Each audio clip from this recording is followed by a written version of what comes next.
Bismillahirrahmanirrahim. Assalamualaikum warahmatullahi wabarakatuh.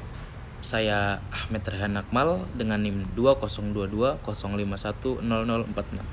Filsafat haram. Kenapa sih dikit-dikit haram, dikit-dikit haram? Haram kok dikit-dikit?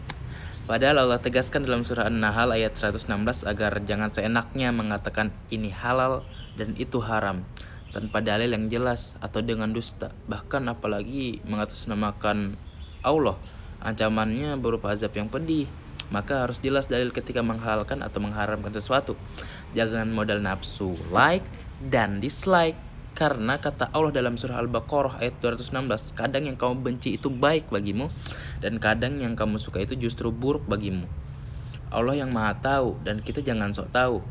Kalaupun tak bisa menahan nafsu untuk membenci, ya terserahlah. Tapi kata Allah dalam surah Al-Maidah ayat 8, janganlah kebencianmu membuatmu tidak berlaku adil.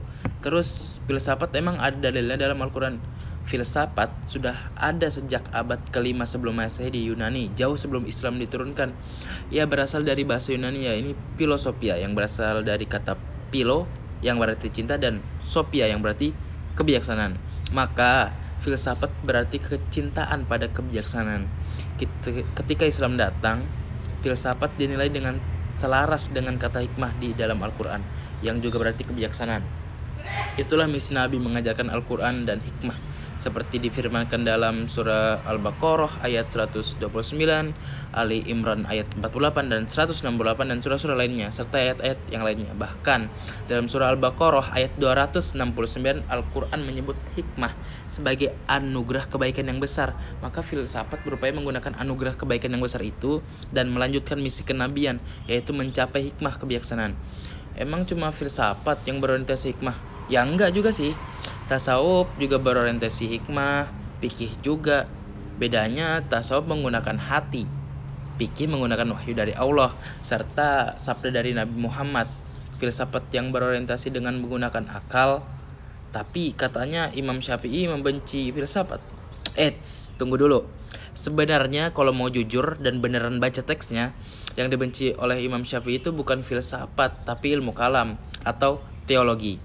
Kata Imam Syafi'i seperti dikutip oleh Az-Zahabi dalam karyanya yang berjudul Tarik al-Islam, tidak ada yang lebih aku benci dibandingkan kalam atau ahli kalam. Itu satu. Nah, kemudian yang kedua itu konteks kebenciannya sebenarnya bukan pada ilmu, yaitu ilmu kalam. Tokoh-tokoh besar dari mazhab Syafi'i seperti Al-Baihaqi, Imam Al-Haramain, Al-Ghazali dan lain-lainnya justru adalah para pakar di bidang ilmu kalam. Lagian masa Imam Syafi'i benci ilmu sih, apalagi mengharamkannya?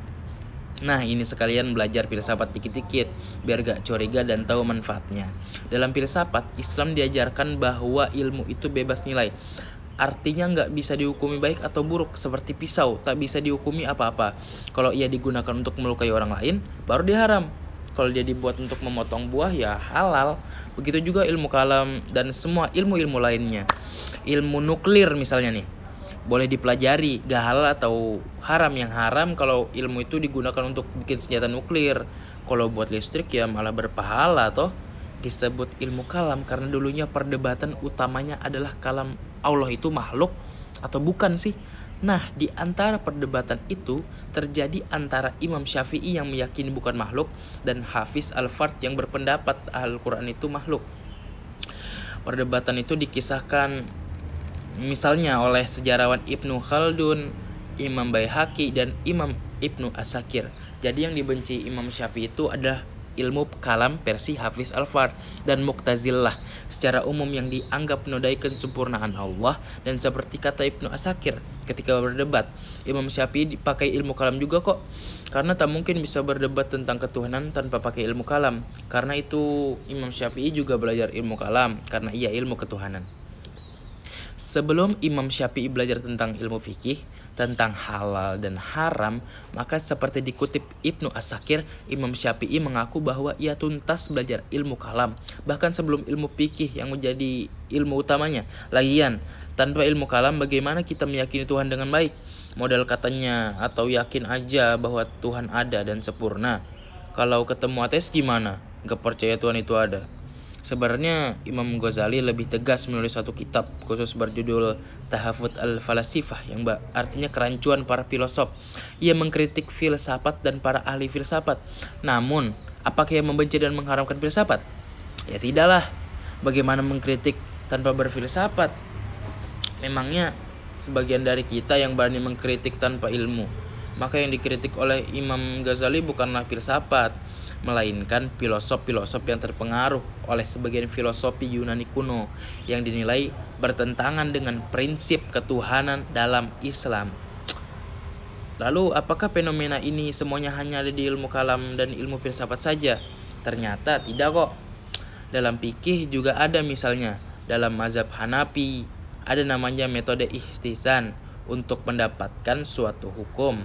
Namun Imam Syafi'i menolak keras ihtisan dengan mengatakan man ihtisan faqad syara. Siapa yang memakai metode ihtisan maka ia telah membuat syariat baru. Tapi apa berarti Imam Syafi'i benci, anti, atau mengharamkan fikih? Enggak kan? Dia adalah tokoh fikih utama. Tapi yang belajar filsafat ada yang ateis kok. Gini loh bro, jangankan filsafat, yang belajar tasawuf aja ada yang menganggap tak perlu syariat. Yang belajar fikih juga ada yang menganggap tasawuf bid'ah. Yang belajar sains ada yang jadi ateis. Kalau kamu dapatkan buah lalu ada sisi yang busuknya, maka jika kamu bijak, kamu akan buang yang busuknya dan makan yang bagus. Ada tikus di lumbung, yang diusir tikusnya, bukan malah lumbungnya yang dibakar. Terus kalau tuduhan itu gak jelas, ngapain ditanggapi serius sampai segitunya? Gini loh, tuduhan itu memang tampak tidak serius dan tampak seperti main-main atau iseng-iseng saja. Tapi sebenarnya yang muncul dari suatu yang besar, serius, dan telah lama terpendam. Fitnah pada filsafat itu sudah lama dan masif. Belajar filsafat bikin ateis lah, jauh dari agama lah, dan lain sebagainya. Sehingga banyak anak-anak yang dilarang untuk kuliah filsafat. Padahal filsafat itu merupakan salah satu jurusan di universitas-universitas Islam di dalam maupun luar negeri yang biasanya digandeng dengan akidah. Karena filsafat mengajari kita memikirkan secara mendalam, komprehensif, dan cermat tentang sesuatu yang mungkin tak merasa perlu dipikir lagi oleh banyak orang. Seperti tentang Tuhan misalnya, yang merasa sudah cukup diyakini, tentang bagaimana proses kita mendapatkan pengetahuan dan segala sesuatu tentangnya. Seringkali yang kita tahu cuma secara inderawi saja. Bahkan salah satu universitas Islam terbesar di dunia, itu Universitas Al-Azhar di Mesir, juga memiliki jurusan filsafat. Tokoh-tokoh besar Islam juga seperti Ibnu Sina, Ibnu Rushd, yang namanya harum hingga santero barat pun adalah seorang filosof. Kok malah orang barat sih yang menghargai prestasi tokoh kita? Padahal dulunya salah satu titik tolak kemajuan Islam karena menerjemahkan dan belajar filsafat dari Yunani kuno yang kemudian dimodifikasi hingga menjadi corak baru filsafat yang dikenal sebagai filsafat Islam. Sehingga kalau umat Islam sering dinilai mundur, salah satunya karena filsafat tak mendapat perhatian khusus di tengah umat Islam.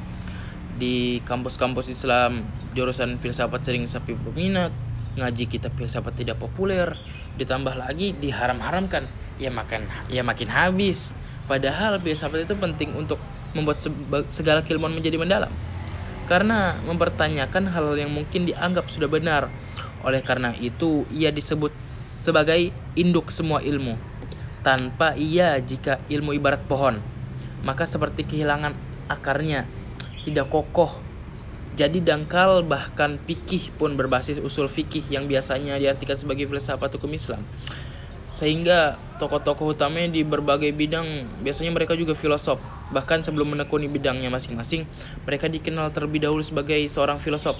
Minimal filsafat mengajarkan kita bahwa ragu itu ada yang positif. Ragu itu ibarat seperti lubang di antara dua anak tangga yang baik, tapi bukan tempat tinggal yang baik dari suatu keyakinan yang lain yang lebih. Kita harus melewati keraguan yang biasanya memantik pertanyaan, lalu menganalisa untuk mencari jawabannya, dan akhirnya kita sampai pada kebenaran yang lebih tinggi untuk kita yakini. Begitulah peradaban berkembang dengan filsafat. Sekian dari saya. Assalamualaikum warahmatullahi wabarakatuh.